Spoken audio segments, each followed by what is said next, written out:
gitu. Jadi supaya kita bisa menjaga kesehatan kita kan kita harus menjaga pola makan kita dan kita harus beraktivitas fisik gitu.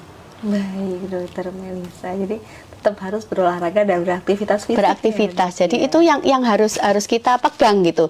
Karena kita kalau mau diet, kita mau merubah pola makan kita, mungkin kita mau merubah kebiasaan dari orang tua kita, itu kan sulit gitu. Jadi kita butuh apa namanya konsistensi gitu. Kita butuh konsistensi dan kita memang harus ada dari diri sendiri. Itu kita harus apa namanya punya kemauan yang kuat gitu. Ada motivasi untuk diri sendiri gitu. Jadi kesehatan itu memang yang utama gitu. Jadi menjaga pola makan dan aktivitas fisik itu sekarang itu sudah jadi kebutuhan utama kita gitu. Jadi jangan dijadikan itu sebagai beban gitu. Baik, Dokter Melisa. Jadi tidak boleh menjadikan beban obesitas ini ya, Dok ya.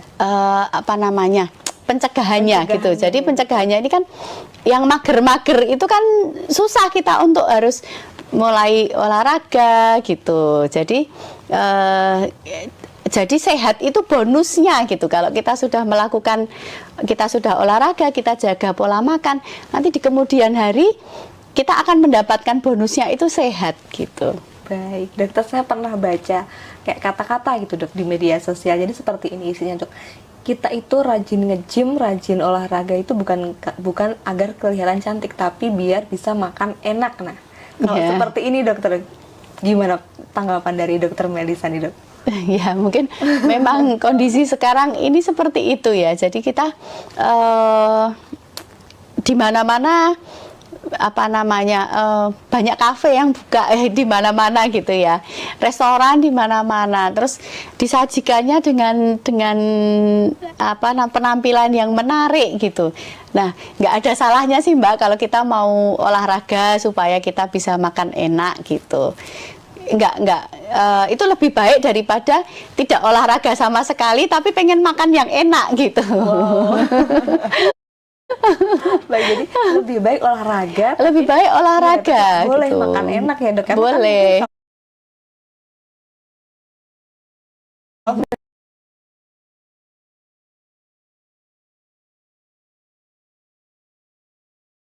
Terus, wah makanannya enak nih, penampilannya menarik, jadi kita kalap gitu. Jadi harus tetap ya apa kita makan ya secukupnya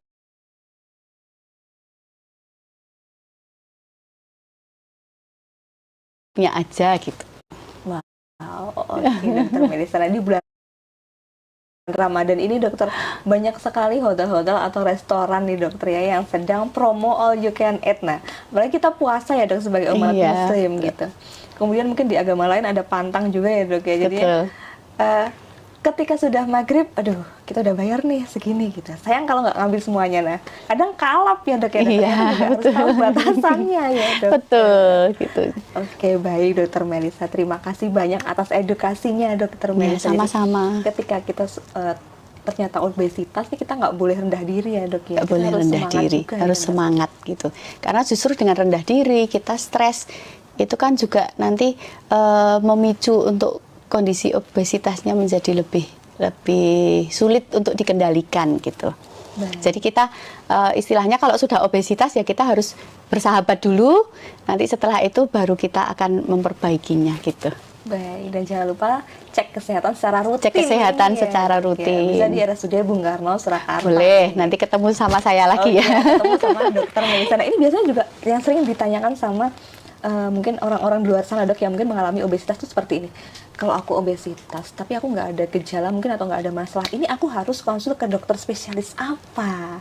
Dan ini ternyata bisa ke dokter spesialis penyakit dalam gitu, karena kan kita harus cek untuk apa profil lipid atau lemak darahnya gitu, ada resiko nggak gitu, misalnya ada keluarga yang ada diabetes atau hipertensinya gitu kan, nanti bisa apa kita kendalikan obesitasnya ini untuk mencegah nanti supaya nggak terjadi penyakit kronisnya gitu.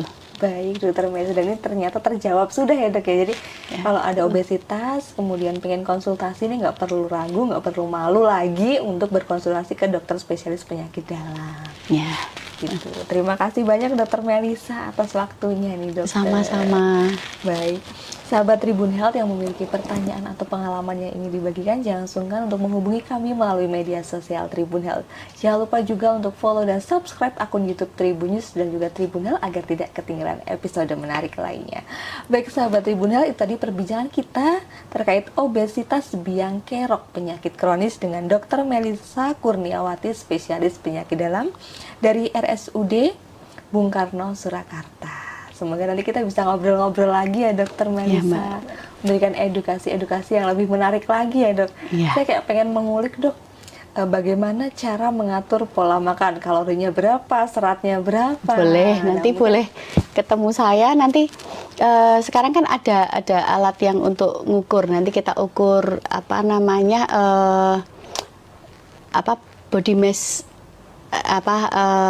rasionya berapa, kita ukur massa ototnya, nanti diukur berapa persen lemaknya gitu. Oh, ada juga ya dok? Ada gitu. Jadi biasanya kan kalau yang dulu-dulu kan harus ke gym. Nah sekarang kita punya di rumah sakit, ada. Dok, ya. Baik, jadi lengkap sekali gitu ya. Iya dok, ya. gitu. Jadi nanti kita bisa berapa kalori yang harus didefisit gitu dari data-data ini gitu. Baik, Dokter Melisa, menarik sekali ya dok ya, kita bahas nanti ya dok ya. Yeah. Oke, sahabat Tribun dan sahabat Tribunnya, sesuai perbincangan kita terkait obesitas biang kerok, penyakit kronis. Nah, waktunya untuk berpamitan. Saya Meli Istighfaro dan ada Dokter Melisa Kurniawati, spesialis penyakit dalam dari RSUD Bung Karno, Surakarta, serta tim yang bertugas. Kami pamit undur diri dan sampai jumpa. Kemudian juga pada pasien dengan diabetes itu kan juga menyebabkan pertumbuhan bakteri itu juga tinggi karena glukosa itu sebagai media dari ataupun makanan dari bakteri-bakteri sehingga dia bisa lebih mudah terinfeksi. Jadi pada pasien-pasien dengan riwayat gula tinggi atau yang mengalami gula tinggi, biasanya kita mengedukasinya ke pasien agar lebih berhati-hati, lebih waspada jika mengalami gejala-gejala seperti mungkin luka jahitannya terbuka, atau mungkin muncul nanah, atau mungkin di sekitar lukanya itu ada kemerahan yang luas, begitu, mungkin bengkak atau nyeri yang hebat, itu lebih diwaspadai pada pasien-pasien penderita gula, begitu, Mbak. Paling sering emang di kaki, karena apa? Karena biasanya hilangnya sensitivitas karena tadi diserang saraf itu kan, jadi kakinya mungkin terasa kebas ketika berjalan tidak menggunakan alas kaki, mungkin tersandung atau ketusuk duri kecil, itu kan tidak terasa. Sehingga pasiennya tuh kurang aware terhadap luka. Nah mungkin lukanya setitik saja kecil, tapi itu bisa menjadi pintu masuk untuk bakteri. Sehingga ketika didukung dengan kondisi hiperglikemi yang tinggi, menjadi sumber makanan bakteri, jadinya berkembang lukanya di sana, berkembang, kemudian tidak disadari, ketahuannya ketika lukanya mungkin sudah berbau atau mungkin sudah luas. Jadi telur cukup sering kita edukasi juga ke pasien, banyak makan telur Bu supaya lukanya cepat sembuh. Gitu. Tentu juga diimbangi dengan protein yang lain kalau bisa, seperti itu. Yang paling sering itu penggunaan pasta gigi, kemudian penggunaan kopi. Itu kadang masih sering juga kita menemukan kok lukanya warna ini, habis diberikan bubuk kopi dok, habis diberikan pasta gigi dok. Nah ini tentu jangan dilakukan ya, karena ini bisa membahayakan lukanya, malah lukanya menjadi rentan infeksi begitu kan. Halo sahabat Tribun Health, jumpa lagi dalam program Healthy Talk bersama saya Melia Istighfaro. Healthy Talk merupakan podcast yang mengulas terkait tips and trik kesehatan dan juga berbagai macam penyakit.